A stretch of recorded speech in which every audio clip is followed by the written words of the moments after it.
మహాభాగవతంలో ఎంతోమంది మహర్షులను గురించి విన్నాం. కానీ వేల సంవత్సరాల తపస్సును ఒక క్షణంలో వదిలేసి ఒకేసారి 50 మంది రాజకుమార్తెలను వివాహం చేసుకున్న విచిత్రమైన మహర్షి గురించి మీకు తెలుసా? ఆయనే సౌభరి మహర్షి. ఆయన జీవితంలో జరిగిన ఈ సంఘటన మనకు ఒక గొప్ప సత్యాన్ని నేర్పుతుంది. సౌభరి మహర్షి యమునా నదీ జలాల్లో ఉండి ఘోరమైన తపస్సు చేసేవారు. కొన్ని వందల ఏళ్లు గడిచాయి. ఒకరోజు ఆయన నీటి లోపల ధ్యానంలో ఉండగా ఒక పెద్ద చేప తన పిల్లలు మనవళ్లతో ఎంతో సంతోషంగా ఆడుకోవడం చూశారు. ఆ దృశ్యం చూసిన మహర్షి మనసులో విచిత్రమైన మార్పు వచ్చింది.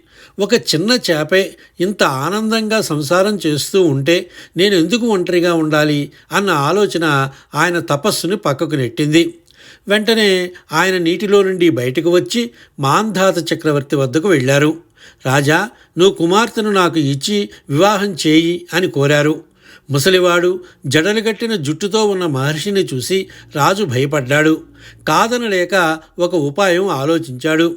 మహర్షి, నాకు 50 మంది కుమార్తెలు ఉన్నారు. స్వయంవరంలో నిన్ను చూసి ఎవరైతే ఇష్టపడతారో వారినే నువ్వు పెళ్లి చేసుకో అన్నాడు. మహర్షి తన తపశ్శక్తితో అత్యంత సుందరమైన మన్మధుడు లాంటి రూపాన్ని దాల్చారు. ఆశ్చర్యకరంగా ఆ 50 మంది రాజకుమార్తెలు ఆయననే కోరుకున్నారు. వారందరి కోసం మహర్షి 50 అద్భుతమైన భవనాలను సృష్టించి కొన్ని వందల ఏళ్ళు భోగభాగ్యాలతో గడిపాడు. కానీ ఎన్ని ఏళ్లు గడిచినా ఆయన కోరిక తీరలేదు. చివరకు ఒకరోజు ఆయనకు జ్ఞానోదయం కలిగింది. అయ్యో, ఒక్క చేపను చూసి మోహంలో పడి నా తపస్సును పోగొట్టుకున్నాను. కోరికలనేవి అగ్నిలో పోసే నెయ్యి లాంటివి. అవి పెరిగే కొద్దీ ఇంకా రగులుతాయి తప్ప ఆరవు అని గ్రహించాడు. భగవంతుడి భక్తి తప్ప మరేది శాశ్వతం కాదని తెలుసుకున్నారు. భాగవత సుధ మనకు నేర్పేది ఇదే.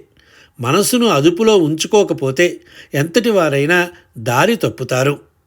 విన్నారు కదా? కథ బాగుంటే లైక్ చేయండి. మరిన్ని కథల కోసం ఛానల్ని సబ్స్క్రైబ్ చేసుకోండి. స్వస్తి.